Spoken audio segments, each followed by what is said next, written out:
사실은 이 과학기술 분야의 여성 공포가 다른 어느 분야보다 굉장히 낮죠. 아직 공과대학의 여학생 수가 20%를 채우지 못하고 있습니다. 그러니까 지금 우리가 사회를 구성하는 남성, 여성 반반씩 되어 있는데 아직까지 적극적으로 50%를 여성이 채우기는 아직 시기상조여서 한국 사회에서는 적어도 30%는 여성이 들어가 있어야 균형을 맞출 수 있다. 이렇게 보고 있는데 이 과학기술 분야는 아직 좀 수치가 다른 분야보다 떨어지고 있습니다. 그렇지만 오늘 이렇게 앉아서 여러분들 인사 말씀하시는 거 들으니까 참 겸손하면서 아주 또 적극적인 그런 표현들을 하시는 걸 보면서 제가 용기를 얻었습니다. 앞으로 여러분들이 후배들을 위해서 꼭 뭔가 일을 하실 걸로 생각을 하고요. 또 정부에서는 지금 행안부 국장도 와 계시지만 제가 여성부 정책실장, 초대 실장을 했습니다. 그리고 여성 개발원부터 쭉 어떻게 하면 여성의 지위도 높이고 이 평등한 사회를 만들까 이것만 몇십 년을 했는데요. 여러분들이 지금 알고 계시는 채용 목표제라든지 이런 일들이 사실 공직에서 96년도부터 시작이 된 겁니다. 그런 의미에서 이 과학기술 분야는 약 10년이 늦게 출발이 됐지만 그 3차 여성발전 계획에 보면 과학기술 분야 계획은 정말 완벽하게 아주 세세하게 다 그 꾸며놓은 것을 보면서 역시 과학기술인들이 그 섬세하면서도 그 어느 분야에 어떻게 지원을 해줘야 되는지 확실하게 계획 갖고 추진하시는 거 보면서 많은 용기를 얻었습니다. 자, 그 용기를 바탕으로 해서 제 강의를 시작하겠습니다. 우선 남녀 간의 의사소통에 관해서 오늘 함께 생각을 할 텐데요. 제가 공직을 나와서는 대학에 2006년부터 가서 결혼과 가족을 강의하고 있습니다. 2시간씩 매주 주제를 바꾸면서 하는데 15주 중에 한 주가 바로 이겁니다. 그리고 학기 끝나고 나서 평가를 아주 자세히 물론 컴퓨터상으로도 학생들이 하지만 써내는 것도 하는데 학생들이 뭐라 그러냐면 이 강의 듣고 나서 자기 걸프렌드 또는 보이프렌드하고의 싸움이 많이 줄었다. 이런 평가를 많이 하고 있어요. 그래서 우리는 사실 같이 살면서 너무나 잘 모르면서 싸우는 경우가 많지 않나. 저도 제 남편하고 몇십 년간의 경험을 통해서 요새는 이제 겨우 싸움도 많아서. 자, 그럼 우리가 이 의사소통 얘기를 하는데 괴테가 아주 오래전에 이런 얘기를 했습니다. 인간관계를 극단적으로 파괴시키는 것은 오해도 분노도 아니고 대화의 부족에 있다. 그 대화를 굉장히 잘하는 게 아주 중요하다는 얘기고요. 이 대화는 바로 우리 무의식 속에 깔려있는 욕구 이런 것들이 표면화되면서 서로 사람과의 만남을 주선해 주는 게 바로 대화라고 할 수 있어요. 그래서 요새 부부 상담하는 쪽에서도 이 부부 간의 대화의 중요성을 계속 강조해 나가고 있는 추세입니다. 그럼 이 대화라는 것은 결국 우리가 소통하기 위한 건데 정보 전달을 하기 위해서도 하고 또 사람과의 관계 형성을 위해서도 하고 그 관계 맺은 것을 유지하기 위해서도 하고요. 그래서 이 메시지를 교환하는데 언제나 송신자, 수신자 간에 일방적인 게 아니라 갔다가 돌아오고 그 사이에서 일어나는 피드백을 또 읽고 표현하고 이런 것을 우리가 소통이라고 얘기를 주로 합니다. 작년도에 우리가 소 때문에 우리 사회가 마비된 적이 있었죠. 사실 정부하고 국민 사이에 터놓고 대화 한번 하지 못한 채로 그런 문제를 겪으면서 정말 답답함을 느꼈는데요. 이런 말로써 또는 말이 배제되지 않은 넌버벌, 표정이라든지 손짓이라든지 어떤 방식으로라도 표현과 그것에 대한 반응 이런 것들이 포함이 된다고 할 수가 있습니다. 그런데 의사소통을 하는데 우리가 살다 보면 몇 가지 유형으로 바꿔. 우선 문제가 있을 때 그것을 터놓고 얘기하지 않고 숨기고 회피하는 그런 형이 있어요.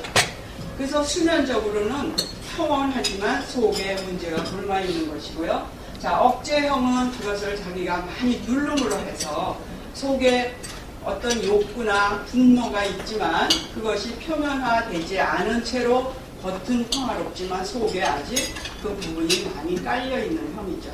자, 분석형은 정말 짜증나는 형입니다. 얘기할 때 자기는 딱 숨기고 팔짱 딱 끼고 앉아갖고 너는 그게 문제야. 너는 이게 이래서 문제가 이렇게 됐어. 이런 식의 그 형이라고 볼 수가 있습니다. 그리고 이제 친숙형은 자기를 노출하고 상대방 말을 진실하게 받아들이면서 이제 시작이 되는 것이죠.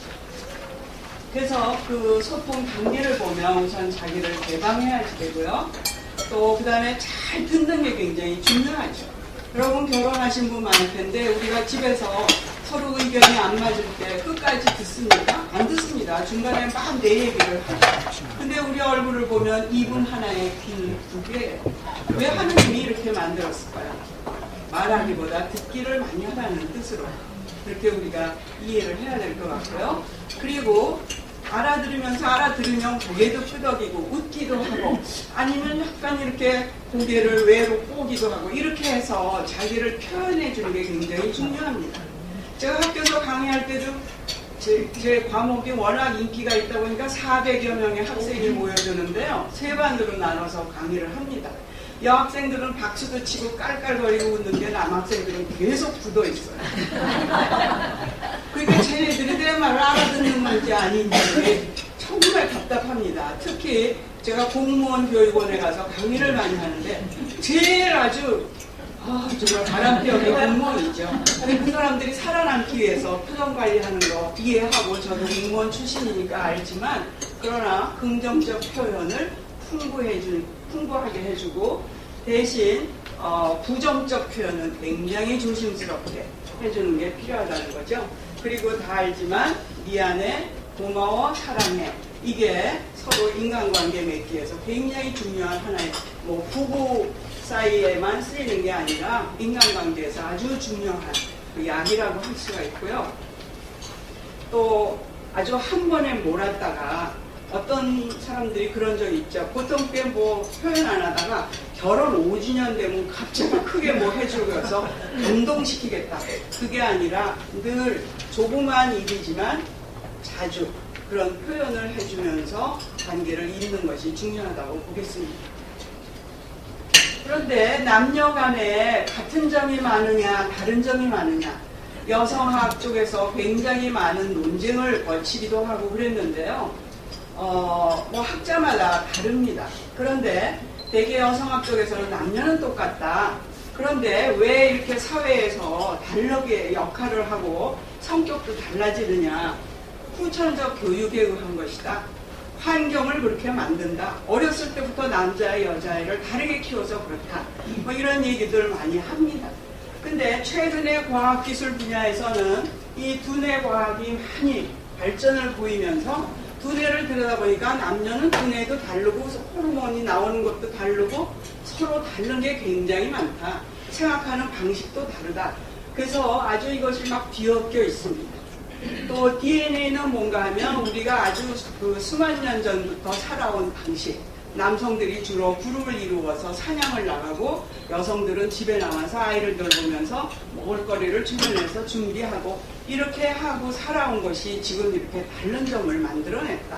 여러 가지 학설이 나오고 있습니다. 또 그 다음에 남자는 남자답게 하지 않으면 주변에서 막 구박을 하죠. 너는 남자가 말이야 기집애처럼 왜 이래. 그래갖고 남자처럼 흉내를 내지 않으면 그 사회에서 살 수 없는 이런 것들 여러 가지 요인들이 결국 남녀 간의 차이를 만들어내는 여러 요인이라고 할 수가 있습니다. 중요한 것은 이 차이는 차이지 이것을 우열로 판단하지 말자. 그래서 서로 상호 보완의 관계 요인으로 인식을 하는 것이 훨씬 중요하다. 이렇게 생각을 합니다. 자, 아까 그 생물 진화론적 관점이 책방에 가보면 남녀 간의 차이에 관한 그런 책들이 이런 것들을 많이 다루고 있습니다.